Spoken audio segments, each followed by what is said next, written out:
संस्कारी बनने का भूत उतर गया। लो सुरभि भाभी भी आ गई। अब कोई परेशानी नहीं।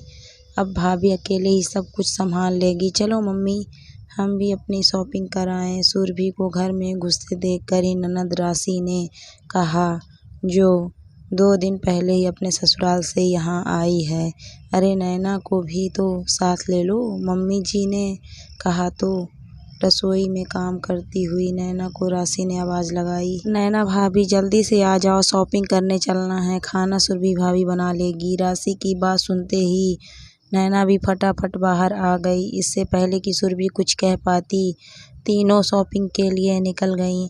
शायद बैग पहले से ही तैयार कर रखा था और उसी के आने का इंतजार कर रहे थे। सुरभि ने उदास होते हुए अपने पति वरुण की तरफ देखा तो वरुण ने कहा, तुमसे जो होता है वो कर लो, अन्यथा छोड़ दो, आकर कर लेंगे वो लोग। तभी पापा जी के खांसने की आवाज़ आई। पापा जी घर पे ही हैं? तो शायद इस समय तक खाना खा लिया होगा उन्होंने। वरुण जी आप पूछिए ना एक बार, सुरभि ने कहा तो वरुण ने जाकर अपने पापा से पूछा। थोड़ी देर बाद वरुण बाहर आया और बोला, नहीं पापा ने अभी खाना नहीं खाया है। चलो कोई नहीं, मैं खाना लगा देती हूँ। कहकर सुरभि रसोई में गई तो देखा अभी तक तो खाना बना ही नहीं। दाल चावल भिगोए रखे थे और भिंडी धोकर रखी हुई थी, इसके अलावा कुछ भी नहीं। सुरभि की आंखों से आंसू निकल आए। क्या हुआ, खाना तैयार नहीं है? वरुण ने कहा, जो शायद सुरभि के पीछे पीछे रसोई में आ गया था। नहीं, अभी कुछ भी नहीं बना है, सुरभि ने अपने आंसू पोंछते हुए कहा और दाल चढ़ाने के लिए कुकर उठाने लगी। रहने दो, मैं 3 लोगों के लिए खाना बाहर से मंगवा रहा हूँ, पर वो लोग आएंगे तो उन्हें भी तो खाना।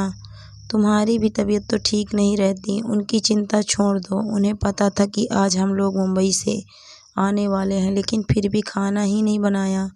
हम जब भी मुंबई से आते हैं वो लोग उम्मीद करते हैं कि तुम आकर खाना बनाओगी। क्या तुम्हारे बिना इस घर में खाना नहीं बनता? लेकिन क्या गलती तुम्हारी भी है? तुमने ही शुरू से अपने आप को आदर्श बहू बनाने के चक्कर में सबको अपने ऊपर निर्भर कर लिया है। कोई काम करना भी चाहे तो तुम मना कर देती थी। अब भुगतो। वरुण गुस्से में बोले जा रहा था और सुरभि चुपचाप सुने जा रही थी। आखिर गलती भी तो उसी की थी। जब सुरभि शादी होकर इस घर में आई थी तब सब लोग मिलजुल कर काम करते थे, लेकिन धीरे धीरे सुरभि ने सभी को काम करने से मना करना शुरू कर दिया। मेरे होते हुए आप लोग काम करें, अच्छा लगता है क्या? बस जब भी कोई काम करने की कोशिश करता तो सुरभि ये कहकर उसे मना कर देती। अब सबको बैठे बिठाए एक ही जगह पर अपना सब काम मिलता तो भला कौन काम करे। धीरे धीरे सबके काम करने की आदत छूटती गई। खैर, राशि की शादी तो कुछ ही महीनों में हो गई, लेकिन जब नैना इस घर में छोटी बहू बनकर आई तब भी सुरभि के यही हाल थे। उल्टा सुरभि अब और ज़्यादा ऐसा करने लगी थी। उसे बड़ी खुशी मिलती थी जब कोई कहता कि बहू हो तो सुरभि जैसी, कितना भाग भाग कर काम करती है, पर अपना दिमाग तो लगाती ही नहीं कि यहाँ तो सिर्फ मेरे काम की प्रशंसा हो रही। कुछ दिनों बाद वरुण का ट्रांसफ़र भी मुंबई हो गया तो सुरभि भी उसके साथ मुंबई चली गई। लेकिन जब भी मुंबई से आते ही दोबारा वही सब शुरू कर देती। नैना का क्या था, उसे तो आराम मिल रहा था। लोग बेफिक्र हो जाते हैं जब देखो वरुण से शिकायत करती रहती कि मेरी तो कोई काम में मदद नहीं करता। इस बार पापा जी ने घर में छोटा सा पूजन का प्रोग्राम रखा था। बच्चे 2 दिन बाद आने वाले थे, पर वरुण और सुरभि 2 दिन पहले ही आ गए। सुरभि की तबीयत ठीक नहीं थी और घर में घुसते ही घर की तीनों महिलाओं का शॉपिंग के लिए निकल जाना उसे बिल्कुल भी अच्छा नहीं लगा। खाना आ चुका था। सुरभि ने पापा जी को खाना परोसा और उसके बाद वरुण और सुरभि दोनों ने मिलकर खाना खाया।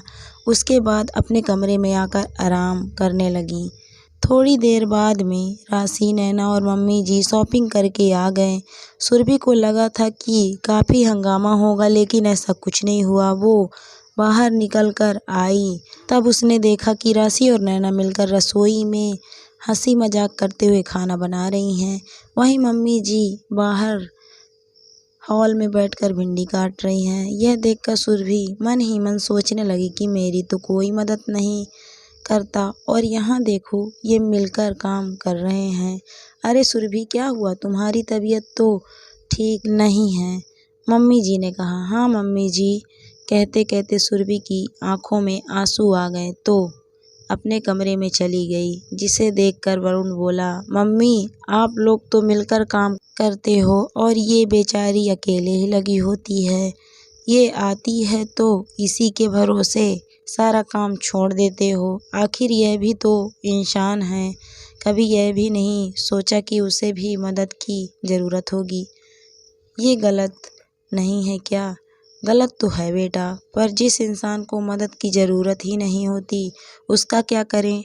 हमने कभी मदद के लिए मना नहीं किया, पर सुरभि हमें किसी काम को हाथ भी नहीं लगाने देती, तो हम क्या कर सकते हैं?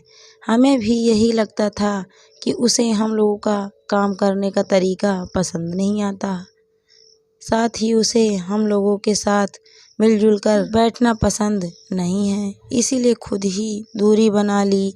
अब तुम ही बताओ हम लोग गलत कहाँ हैं? मम्मी जी की बात सुरभि को भी सुनाई दे रही थी। सुनकर सुरभि मन ही मन पछताने लगी। उसने उसी समय प्रण लिया कि अब अपने आप को आदर्श बनने के चक्कर में अकेले काम नहीं करेगी। सबके साथ मिलजुल कर मिलने वाले इन छोटी छोटी खुशियों के पल पर उसका भी अधिकार है और वो उन्हें ज़रूर जिए। दोस्तों कहानी आपको कैसी लगी कमेंट करके ज़रूर बताइए। कहानी अच्छी लगी तो वीडियो को लाइक शेयर ज़रूर करें। अगर आप मेरे चैनल पर नए हैं तो प्लीज़ मेरे चैनल को ज्वाइन भी करें। Thank you for watching my video.